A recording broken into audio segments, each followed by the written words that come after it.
Hello, and welcome to the 2020 Panhandle Open powered by Prodigy Disc.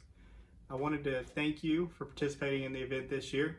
It's been a wild year. A lot of things that nobody would have expected occurred. Lots of delays and postponements of disc golf events around the country. But here we are, only a few days out, and having a bigger and better turnout than we've ever had. So thank you for your participation. Thank you for your patience. It's definitely been more complicated this year than what it has been in years past, but I think it's going to be a fun event. I think we're going to all get to experience something a little different with this event, with everything going on. And yeah, hope you guys have a great time.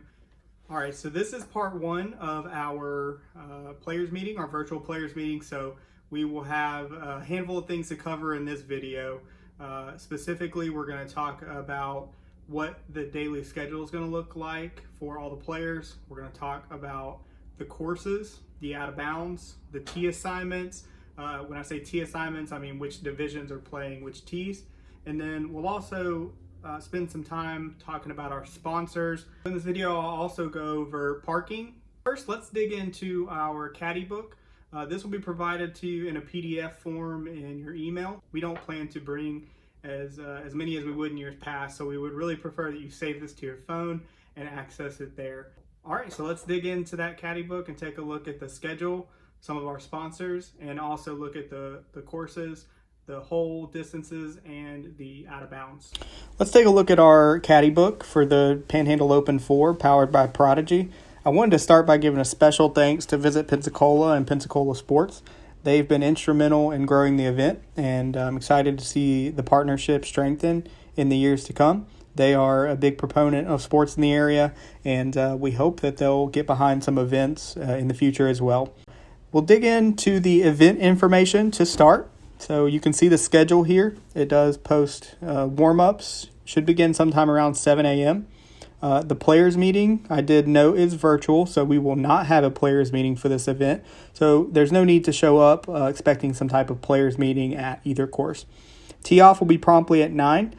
We've got air horns, and we'll sound that at both courses to sound the start, the 2-minute signal, and sound the start signal as well. For lunch, there's fast food restaurants near both courses. Second round will begin 1 hour after the last card is turned in from round 1. There will be raffles after round 2 is completed.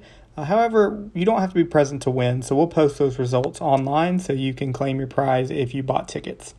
So here are the pool tee assignments. You should have already seen these online, hopefully.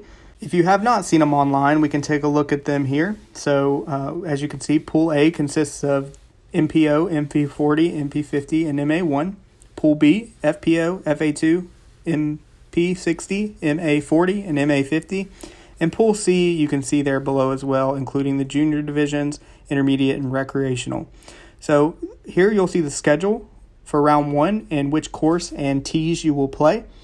And same with round 2, you'll see which course and tees you will play there. I did note that juniors will play special tees at both courses that will be designated by pink flags. So if you're a junior, please look out for those flags and play from there.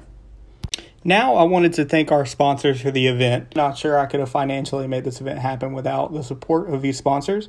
So check out our whole sponsors and our premium sponsors and support these businesses or these people if you can. They support disc golf and are great members of the community. Thank you to Big Mike. He sponsored for Waterboys Putting League. Thanks to Blake Penny and Lucky Disc Golf. Shout out to Rec Rob as well and his YouTube channel. Derek Fretwell has done a ton of work on the course. Thank you, Derek. Throw Thumbers Disc Golf, Frequent Flyers Disc Golf Club. You can definitely check them out. They have tosses frequently around here. Wiregrass Disc Golf Club, Webb Warren, Bama Flooring, and Gabe. So thank you guys for being whole sponsors this year. Now for our premium sponsors. Thank you to Prodigy Disc and the support they've provided for the 4 years this event has ran. Also to Flight Factory, that's my website. I do run that locally, so check it out if you have not yet. Experience Pensacola and Pensacola Sports, they've supported the event for the last 2 years and have helped us to grow.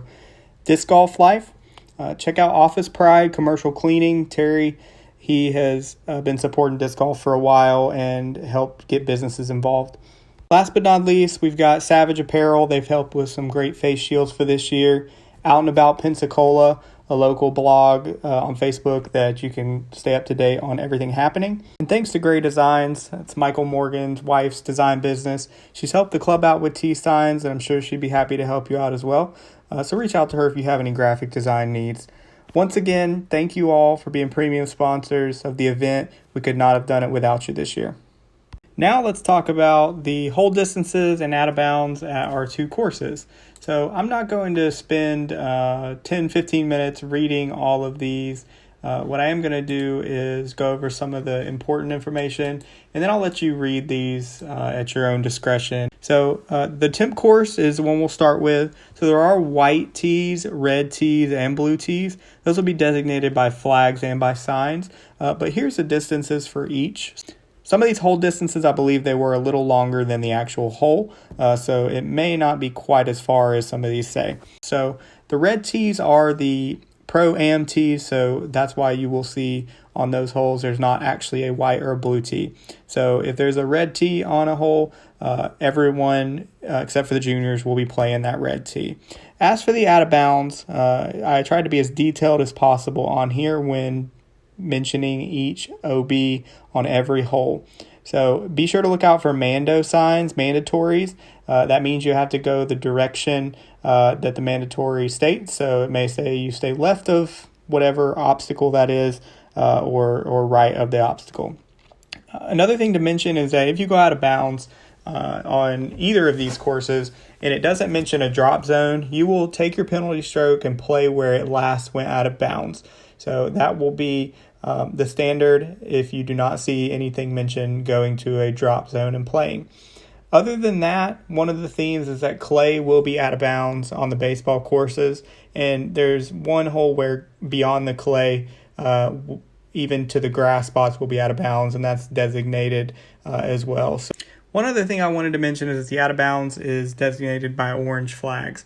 So we do not have lines painted. There's not any type of other paint markers or anything like that. So it's orange flags. It's the base of each orange flag to the next base of the flag next to it. So you'll need to determine if your disc is out of bounds by that. We will have some string out on most of the holes and up at Tournament Central so that you can actually measure between those if you need to. But it's a group decision, so if you're not sure, ask your group if they feel like your inbounds are out of bounds. And if you're not sure, take a detailed picture and play a provisional. Read up on the rules. It's very important to know that when going into a PDGA event. So make sure to save this to your phone, look over it, understand the out of bounds and the rules, and make sure that you are keeping up a pace of play. The one thing we can't have is if someone throws beyond a fence or out of bounds, that they're taking excessive time in retrieving their disc. Wait till you get to that next hole or finish out the hole before going and retrieving a disc. If you have any questions, feel free to reach out to me and let me know, and I'll hope to clarify anything on this out of bounds or hole distances at the temp course. Now for Gator Links. Most of you have played Gator Links, or if you have not, it's a permanent course, so there's not a lot of out of bounds, and the hole distances are official. So make sure to look over those hole distances if you have any questions. As for the out of bounds, very limited this course, as I mentioned. So there's a few handful, about half the holes that do have either flags or some type of other obstacle, but it's very minimum. So again, same, if you have any questions, check with your card when you're playing the hole to make sure to determine if you're out of bounds or not. Save this to your phone, look over it, or pick up a caddy book sheet at Tournament Central if you go by there. But if not, it's your responsibility to have these. Save it to your phone so that you know the rules. All right, so that is your hole distances and out of bounds for Gator Links. So again, let me know if you have any questions. If anything's not clear, I'll be happy to clear that up for you before the event. I've also had a lot of questions about where to park at the courses. So I've circled where you will park at the temp course, the main parking lot there next to the fields. And then the red square is where I'll be set up with kind of Tournament Central at this course. Here is a graphic for Gator Links parking. This is in front of the administration building, and then you'll walk down to the course. So please park in this parking lot. Do not park on the side of the road or in any undesignated areas, as the college does not like when disc golfers do that. So thank you guys so much for parking in the proper areas so that we can make sure that this event goes off without any complications. Thank you guys so much for joining me in this part 1 video for the virtual players meeting.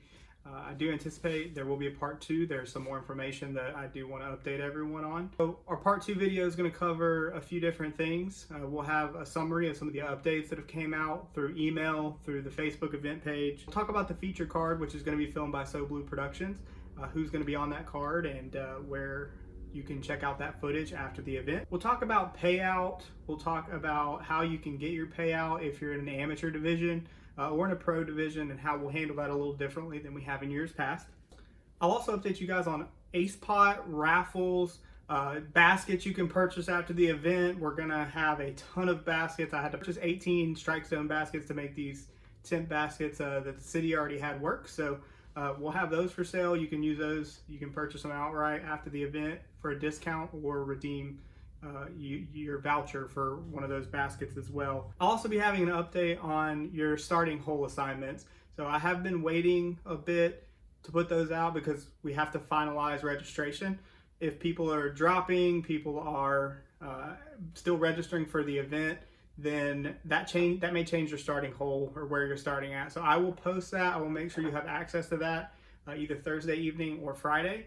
And that way you'll know exactly where and which hole you need to go to. So we'll also have the board at the courses, so you can check it out there that morning if by some chance you didn't see it in the video. So thanks a lot for watching.